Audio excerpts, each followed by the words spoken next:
Kabanata 1661. Sampal. Sino ang nagbigay sa iyo ng mga bayag upang harapin si Sir York? Sampal. Sino ang nagbigay sa iyo ng mga bayag upang haminin siya? Sampal. Sino ang nagbigay sa iyo ng mga bayag na mangbuli ng mga mamamayan? Walang awa si Aidan na sinampal si Timothy sa mukha. Nagsimulang tumulo ang dugo sa mga sugat ni Timothy. Masama siyang nabugbog kahit saan sa kanyang mukha. Tinakpan ni Timothy ang kanyang nasugatan na pisngi at nagalit ng sama ng loob. "Young Master Bauer, bakit ako ang iyong hinahagupit? Dapat mo akong tulungan na patayin si Harvey. Dapat mong ilabas ang taong iyon." Galit na galit si Timothy. Siya ay ayaw maniwala. Wala siyang ideya kung bakit ang tulad ng isang kilalang mayaman na playboy ay lumuhod sa harap ni Harvey at kahit na tumahol tulad ng isang aso. Kahit na medyo may kakayahan si Harvey, walang dahilan para kay Aidan sa lahat ng mga tao na matumbok si Timothy sa isang pagtatangka na palugdan si Harvey. Inutusan pa si Timothy na lumuhod at humingi ng tawad kay Harvey. Hindi natakot si Timothy sa parehong mga tao na kinatakutan ni Aidan. Pagkatapos ng lahat, si Benjamin ay bayaw ni Timothy. Dahil dito, nasa ilalim siya ng proteksyon ng pamilyang Lynch.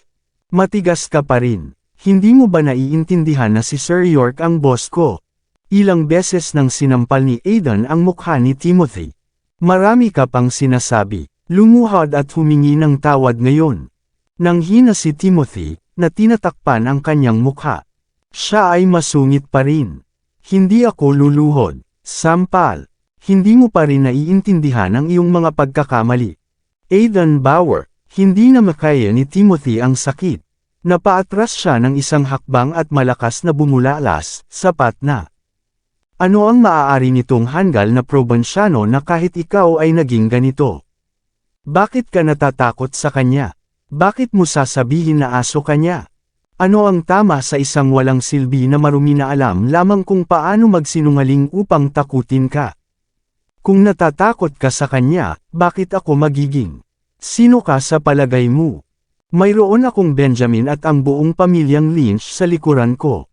Madali para sa akin na yapakan ang lahat ng mga taong katulad niya. Bakit ako luluhod? Nais mo pa akong humingi ng tawad? Ha! Ayaw ni Timothy na sumuko, kahit na sa puntong ito. Walang karapatan si Harvey na maglagay ng daliri sa kanya. Nanginginig si Aidan sa galit. Ito ang kanyang unang pagkakataon na gumawa ng isang bagay para kay Harvey. Kung hindi niya mahawakan ng maayos ang isang bagay na tulad nito, paano niya pa rin may karapatang manatili bilang aso ni Harvey? Bang! Sa susunod na sandali, sinipa ni Aidan si Timothy ng malupit. Ang tanawin ay nakagulat sa karamihan. Pagkatapos ay hinawakan niya ang isang baseball bat na malapit sa kanya at hinampas ito ng walang awa sa tuhod ni Timothy. Ang mga pag-iyak ng sakit ay tumunog. Nahulog si Timothy sa lupa, lumiligid sa sakit. Aidan Bauer, gaano kakatapang masira ang aking mga binti? Sino ang nagbigay sa iyo ng lakas ng loob na gawin iyon? Sampal. Hindi na ipinagpatuloy ni Timothy ang pakikipag-usap habang mabilis na sinira ni Aidan ang lahat ng apat sa kanyang mga paa at braso sa isang sulyap. Habang si Timothy ay sumigaw sa matinding paghihirap, mabilis na lumipat si Aidan sa kay Harvey at yumuko sa kanyang paggalang. Sir York, nasira ko ang lahat ng apat sa kanyang mga paa at kamay, ngunit hindi ko pinamamahalaang gawin siyang lumuhod at humingi ng tawad. Kasalanan ko lahat. Hindi pinansin ni Harvey si Timothy, na lumiligid sa sakit. Sinampal niya ng mahina ang mukha ni Aidan at sinabi ng mahinahon, 2 araw lamang ang natitira bago ang deadline na ibinigay ko sa iyo. Dahil mayroon kang oras upang lumabas at mang-api ng mga tao, bibigyan mo ako ng isang patas na pahayag kung hindi mo pinamamahalaan upang matapos ang misyon sa oras. Tumalikod si Harvey at umalis nang hindi man lang nakatugon si Aidan. Ang mga malamig na pawis ay nagbagsakan sa likuran ni Aidan habang pinapanood niya ang pagkawala ni Harvey. Ang isang walang kahihiyang playboy tulad ni Aidan ay kailangang kumuha ng kaunting pagkatalo, o hindi siya magagamit. Nangyari si Aidan na magpakita sa mga ito lamang sa tamang oras sa araw na iyon. Hindi nag-abala si Harvey na bigyang pansin ang bagay na ito. Si Aidan ay isang maliit na prito lamang. Pagkatapos ng lahat, kalahating oras ang lumipas, dumating si Harvey sa bahay ni Kelly. Sa kanyang mga kamay ay ang bahagyang kahon ng regalo na naglalaman ng black tea. Si Kelly ay may isang villa sa bayan sa gitna ng Mordo. Kahit na ang villa ay medyo sira na, ang lokasyon nito ay medyo mahusay. May mga courtyard sa harap at likod ng villa, pati na rin ang isang itinalagang lugar ng paradahan. Ang villa ay nagkakahalaga ng milyon-milyong dolyar. Ito ay sapat na upang patunayan na si Kelly ay mahusay na gumagana para sa kanyang sarili, at siya ay lubos na handa na gumawa ng ilang mga labis na paggastos sa mga oras. Nandito ka, Harvey. Nang pinindot ni Harvey ang doorbell, lumitaw si Kelly na may ngiti at dinala si Harvey sa sala. Sa totoo lang, bakit ka masyadong magalang sa paligid ko? Nagdala ka rin ng mga regalo. Habang nagsasalita siya, hindi inilagay ni Kelly ang kahon ng regalo sa lamesa ng tsaa. Pinahid niya si Harvey ng isang mainit na ngiti. June, Hazel, si Harvey ay nandito magluto ng ilang higit pang pinggan para sa kanya. Si June, na tila abala, lumakad sa kay Harvey kasama si Hazel. Sinulyapan nila si Harvey, na naglalaro kasama ang kanyang telepono sa sopa. Nang tiningnan nila siya, ang kanilang tingin ay naging mapaghamak. Pagkatapos ay pinahit nila ang bahagyang pagod na kahon ng regalo na binili ni Harvey, at ngumisi. Tulad ng inaasahan mula sa isang bansa na probinsyano. Kahit na ang mga regalo na binili niya ay may depekto. Mukhang wala siyang pera sa kanya. Hindi magagawa ni Harvey ang tungkol sa kahon. May isang taong dinurog ito nang hinarang ni Timothy ang kanyang landas kanina. Sa kasamaang palad, napagtanto lamang niya ang estado ng kahon pagdating niya sa villa ni Kelly. Hindi pinapansin ang malamig na tingin ni June at Hazel, binati ni Harvey ang kanyang tiyuhin ng isang mainit na ngiti ng kanyang sarili. Uncle Malone, Auntie, Hazel. Tumango si June nang hindi sumasagot. Wala ring ngiti sa kanyang mukha. Tumalikod siya kay Harvey at malamig na sinabi sa kanyang asawa, ang aking mga magulang ay pupunta rito ngayong gabi, kaya kumuha sila ng isang silid ng panauhin upang manatili. Tandaan, mas gusto nila ang isang tahimik na lugar. Dahil darating sila, hindi tayo dapat magkaroon ng anumang mga tagalabas sa bahay. Darating ang iyong matandang lalaki. Medyo nagyelo si Kelly. Ang kanyang mga biyenan ay mas mababang mga opisyal na nagtatrabaho para sa pamahalaan. Nasisiyahan sila sa pagbili at pagbebenta ng mga antigo sa Antique City. Sila ay madalas na ipinagpalit at gumawa ng mga pakikitungo sa kanilang mga kasama mula sa gobyerno. Matapos silang magretiro, ang kanilang pagkagalit at pagmamataas ay pinarangalan mula sa kanilang mga araw ng pagtatrabaho. Hindi hinihila ni June ang kanyang paa. Sinasabi niya ang totoo, gusto ng kanyang mga magulang ang mga tahimik na lugar. Nais ni Kelly na manatili si Harvey sa villa ng ilang araw, ngunit ngayon, malapit nang bisitahin ng kanyang mga magulang. Agad na naintindihan ni Kelly ang nangyari nang tiningnan niya ang malamig na ekspresyon ni June. Sinadya niyang inanyayahan ang kanyang mga magulang na pigilan si Harvey na manatili kasama ang pamilya at lumapit kay Hazel. Ang katotohanan ay nakagalit sa kanya ng medyo, ngunit huminga siya ng malalim upang sugpuin ang kanyang galit. Dahil kasangkot ang kanyang mga biyenan, kailangan niyang pigilan ang kanyang sarili. Maaari lang niyang sabihin ng walang magawa, nakuha ko ito. Magmadali at magluto, ang pinggan. Nagugutom si Harvey. Dumating na si Harvey sa Mordo. Nadama ni Kelly na hindi magiging patas kung hindi niya hayaang manatili si Harvey sa gabi. Gumagawa ako ng nilagang manok na may mga kabute. Walang paraan na mabilis kung matapos. Gayun din, hindi ba siya nagdala ng ilang mga dahon ng tsaa? Dalhin mo sila, gagamitin ko sila. Pagkatapos ay walang magawa si Kelly, alright, tama, tama. Pagkatapos ay dinala niya ang black tea sa kusina. Bago yun, lumingon siya kay Hazel. Hazel, dapat kang makipag-usap kay Harvey. Hindi ba kayong dalawa ay mga child sweethearts dati? Nasaan ang iyong pagiging mabuting pakikitungo? Si Hazel, na naglalaro sa kanyang telepono, ay sumagot ng walang tiyaga, nakuha ko na ito. Kaya nakakainis. Natawa si Harvey, salamat, Uncle Malone. Maaari kong alagaan ang aking sarili. Nakikita ni Harvey na sinusubukan na palugdan ang iba sa kanyang ngiti. Ang paghamak ni Hazel ay tungindi sa kay Harvey. Naramdaman niya na nandoon si Harvey upang sumuso sa kanyang ama upang makuha ang anumang nais niya. Si Hazel ay nanunuya at hindi pinansin si Harvey. Hindi ko alam kung paano makikipag-usap sa iyo, Harvey. Hindi kita guguluhin na nanunood ng telebisyon. Babalik ako sa live streaming. Live streaming, tanong ni Harvey. Bansa ng mga probinsyano. Si Hazel ay ngumuso at kinuha ang telepono ni Harvey mula sa kanyang kamay. Pagkatapos nag-download ng isang application na tinatawag na Duren, at pagkatapos ay naghanap para sa isang channel. Tingnan ito. Ito ay live streaming. Ang Kaizen Group ng Mordo ay ang nag-set up ng platform na ito. Ang app ay tinatawag na Duren. Narito ang aking channel, maaari kang magkaroon ng hitsura. Pagkatapos ay bumalik si Hazel sa kanyang silid upang magpatuloy sa live streaming. Bumalik si Harvey sa kanyang katinuan sa pagbanggit ng Kaizen Group. Ang Kaizen Group ay isang kumpanya sa ilalim ng pangalan ni Harvey. Pag-aari niya ang 50% ng buong kumpanya na mga shares. Ngunit wala siyang oras upang malaman kung paano nagpapatakbo ang kumpanya. Hindi niya ginawang asahan ang live streaming na bahagi ng negosyo ng kumpanya. Nagmuni-muni si Harvey tungkol sa sitwasyon, at pagkatapos ay nagpadala ng isang text kay Rachel. Di nagtagal, sumagot siya ng isang username at password. Matapos mag-login sa Duren, natuklasan ni Harvey na mayroon siyang opisyal na account.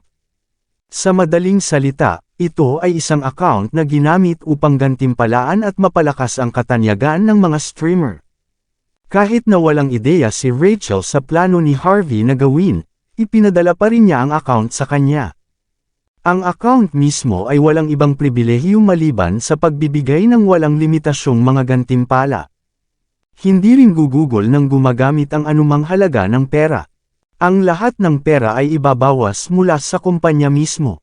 Karaniwan sa pagsasalita, dahil sa ugnayan sa pagitan ng platform at mga streamer, ang mga streamer ay makakakuha lamang ng halos 30% ng mga gantimpala na ibinigay. Tulad nito, ang mga opisyal na account na ito ay madalas na ginagamit upang linlangin ang mga mayayaman sa pagbibigay ng kanilang sariling pera.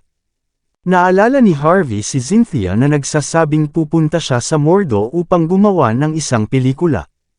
Nag-isip siya kung si Cynthia ay isang bahagi ng magkatulad na mga platform ng live streaming. Iniisip ni Harvey na gawing live streamer si Cynthia para sa kanyang platform nang mag-click siya sa livestream ni Hazel. Si Hazel ay nagkaroon ng bagong pagbabago ng damit. Siya ay isang magandang babae, ngunit ang kanyang mainit na ngiti at maluho na pasadya na ginawang tinutukso ng mga aksesorya ang maraming mga sumasamba sa mga tagahanga. Si Hazel ay talagang isang kaakit-akit na babae.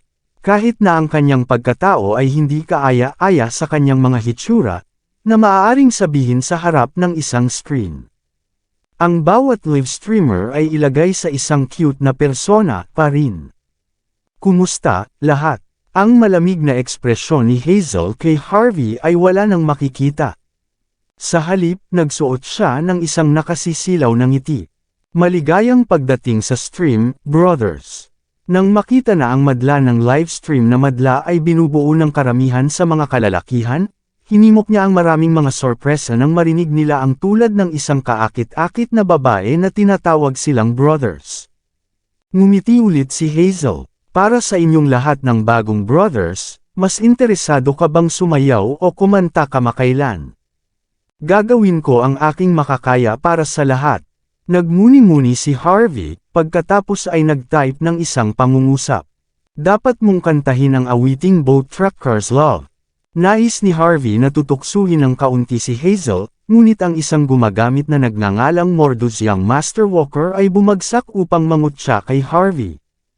Ano ang isang mapagmataas na tao? Ang ilang mga newbie tulad mo ay talagang nang-ahas na gawin si Hazel na kumanta. Totoo, saan ka nakakuha ng lakas ng loob na pangalanan ang iyong sarili na Mr. Tycoon? Sino ka sa palagay mo? Hazel, ang lahat ng mga dumi na ito ay gustong-gusto ng mga mahihirap na magpanggap na mayaman at hiniling sa mga streamer na kumanta para sa kanila. Huwag magpaloko. Hazel, dapat mo lang kantahin ang gusto mo. Huwag pilitin ang iyong sarili. Pagkatapos ay pinasabog ng Young Master Walker ng Mordo ang 10 maliit na rocket upang lumipad sa paligid ng screen. Ang isang maliit na rocket ay nagkakahalaga ng $150.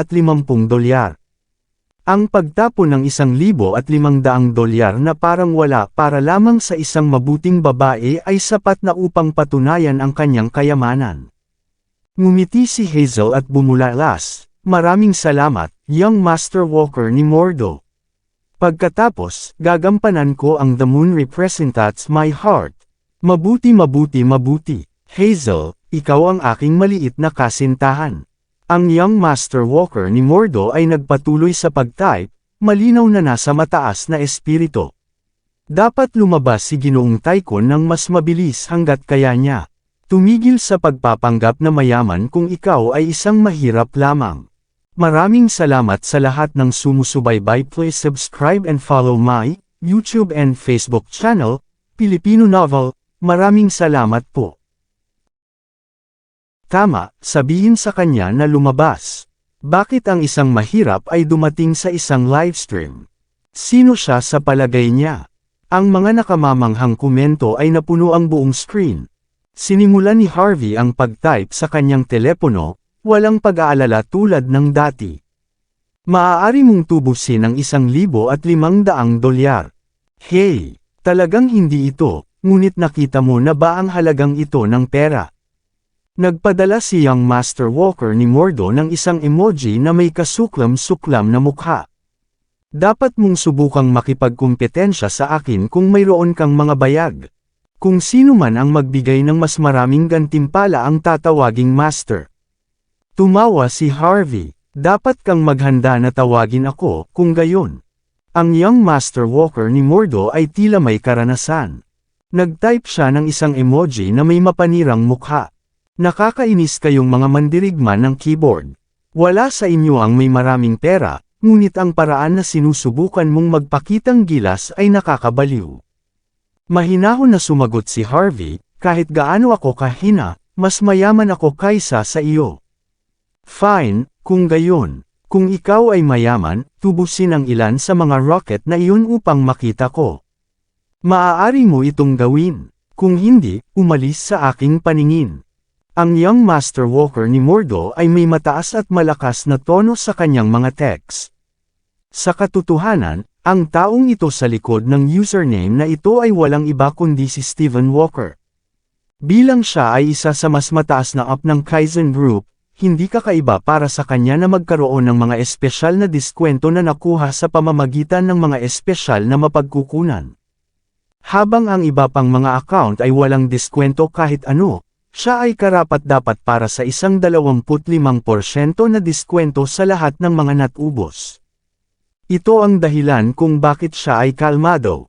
Walang sino man ang maglakas loob na makipagkumpetensya laban sa kanya ng pera lamang. Bukod, napanood niya ang livestream dahil sinusubukan niyang habulin si Hazel.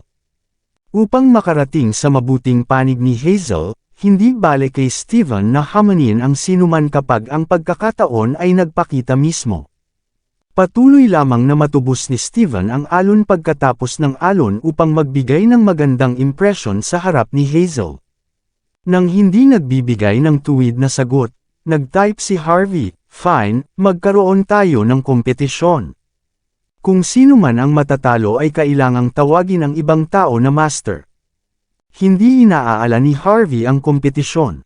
Pag-aari niya pa rin ang platform, at ang account ay isang opisyal na account din.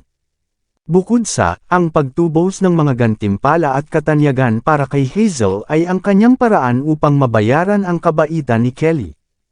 Iyon, at naghahanap lang siya ng isang bagay upang magpalipos ng oras habang naghihintay siya ng pagkain.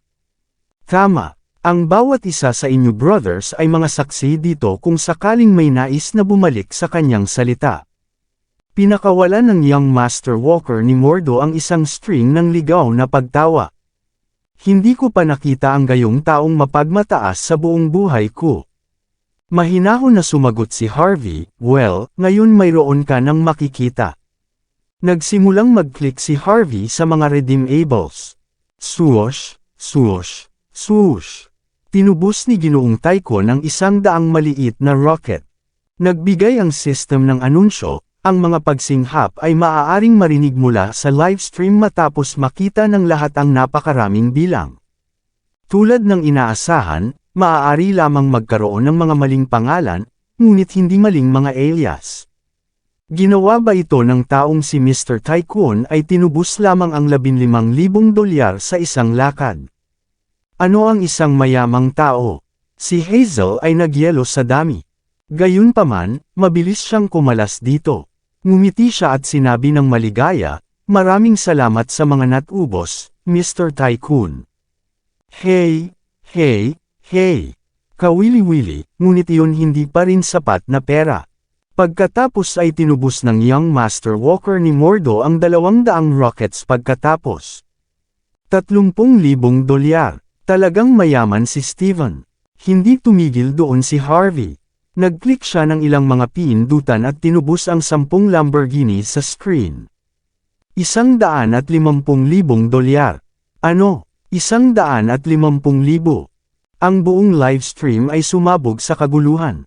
Matagal-tagal na mula nang makita nila ang isang tao na tinubos ang $150,000 sa isang lakad. Kahit na ang hindi marunong na si Hazel ay lumago ng masigla sa tanawin. Ilang buwan na siyang nagli-livestream. Maliban kay Steven, walang ibang tao ang magtubos ng maraming pera para sa kanya. Ang donasyon ni Mr. Tycoon, ang ranggo ni Hazel ay mapalakas sa numero 1 lugar sa listahan ng mga paboritong streamer. Si Steven ay nagyelo, natigilan at walang pagsasalita. Hindi niya naisip si Mr. Tycoon ay madaling magbigay ng $150,000 na halaga ng mga natubos. Ang platform ay nagsimulang makipagtulungan sa opisyal na account na ito. Ang livestream ni Hazel ay agad na nai-broadcast sa lahat ng dako ng platform. Ang mga pangalan ni Hazel at Mr. Tycoon ay kumalat sa lahat ng dako sa Duran, sa isang sulyap ng isang mata, hindi mabilang na mga tao ang sumali sa livestream ni Hazel. Kabanata 1665. Ano? Saan nagmula ang mayamang taong ito? Ang kanyang ama ba ay si Jaden Smith, ang pinakamayamang tao sa Gangnam o isang bagay? Nakakatakot ito. Ang paghawak ng higit sa $150,000 para sa isang live streamer na ganyan. Hindi masiraan ng loob. Ano ang nangyayari? Bumantong hininga ang karamihan, ang pera ang lahat sa mundong ito. Ang ilang mga tao ay maaaring gawin ayon sa gusto nila dahil dito. Isang malaking karamihan ng tao ang pinag-uusapan ng tungkol sa insidente. Ang pangalang Mr. Tycoon ay naging usap-usapan ng stream mismo, nagniningning na puno ng ningning. Bago pa man magkagulo ang lahat, tinawag ni Harvey ang young Master Walker ni Mordo at tinanong, "Hoy bata, sumusuko ka na ba?" Ang ekspresyon ni Steven ay naging isang kakilakilabot. Inihaw niya ang kanyang ngipin sa pagkabigo. Swoosh, swoosh, swoosh. 20 Lamborghinis ang lumitaw sa screen, $300,000. Itinapon ng young Master Walker ni Mordo ang kanyang buong taon na halaga ng sweldo, patay na itinakda sa pagsugpo kay Mr. Tycoon. May gagawin siya upang maibalik ang kanyang reputasyon. Kung hindi siya, ang kanyang account ay magiging biro ng stream mismo. Si Hazel ay tumingin din sa kanya. Bukod dito, naniniwala si Steven na madali niyang pakilyusan si Hazel na may $300,000. Pagkatapos nito, tiyak na magiging kanya si Hazel. $300,000. Talagang nagbigay siya ng 300,000 dolyar. Nabigla ang karamihan. Ang mga alon ng mga ecstatic na hiyawan ay sumunod sa suit. Si Hazel ay sumasayaw sa tuwa, nagpapasalamat sa kanyang mga brothers habang patuloy na naliligo sa kanya ng mga papuri. Sa sandaling ito, ang young master walker ni Mordo ay nakaramdam ng mabangis at nangingibabaw. Maglalaro ka pa ba, bata? Maaari ka ring mag-follow up. Ha! Tumigil ka sa pagsasalita. Halika sa akin. Gawin ang mas mahusay. Hindi sumagot si Harvey. Isang masamang tawa ang lumabas kay Steven. Wala ka na ba pera ngayon, ikaw ba? Hindi ka lamang nakakakuha ng pautang ng 150,000 dolyar para dito, ginawa mo. Ang livestream ay nahulog sa isang pagkagalit nang makita nila na hindi hinamon ni Harvey ang halaga ng naibigay na pera. Walang reaksyon. Nangangahulugan ito na si Mr. Taekwon ay dapat na peke, tama. Mas mabuti lang ako. Well, syempre, narinig ko na ang young master walker ay pamangkin ng pinuno ng sangay ng Longmen's Mordo. Iyon ang dahilan kung bakit ikaw ay sobrang mayaman at may pambihirang ugali. Ang Ginoong Taekwon ay parang isang upstart pa rin. Paano niya maaaring hamonin ang batang master walker? Dapat nakuha niya ang pera mula sa mga online na pautang o sa ibang lugar. Tiyak na wala na siya pera sa ngayon. Tingnan mo lang si young master walker. Iginiit niya ang pangangibabaw sa pamamagitan ng pagtubos ng 300,000 dolyar sa isang lakad. Ang mga losers ay palaging matatalo. Ang taong iyon ay walang kakayahan na magyabang. Paano niya masimula na makipagkumpetensya laban sa kay young master walker? Sinusubukang lamandi ang isang ginang. Ano ang isang biro? Young Master Walker, ako ay isang live streamer na tinatawag na Moon Moon. Dapat kang lumapit at makipaglaro sa akin kapag mayroon kang oras.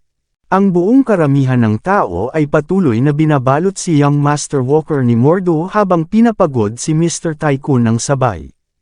Napakaganda, nasa ulap si Steven, at natuwa siya sa sitwasyon. Naisip na niya na si Hazel ay nakaluhod ng tapat sa harap niya. Ang pagkuha ng isang diyosa sa kanyang mga kamay na may 300,000 dolyar lamang ay kamangha-manghang. Boom! Isang malakas na boom ang sumigaw sa sandaling ito.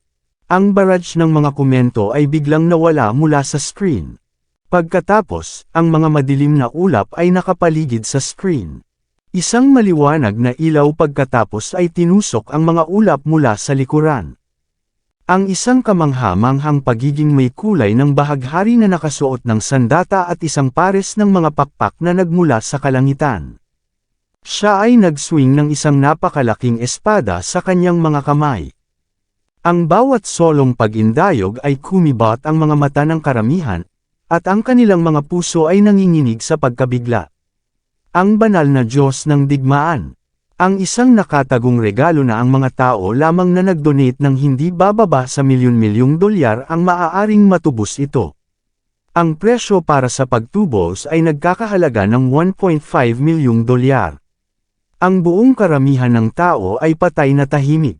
Pinanood ng lahat ang kanilang screen na may mga paghabol na paghinga, at pinapawisan ng labis.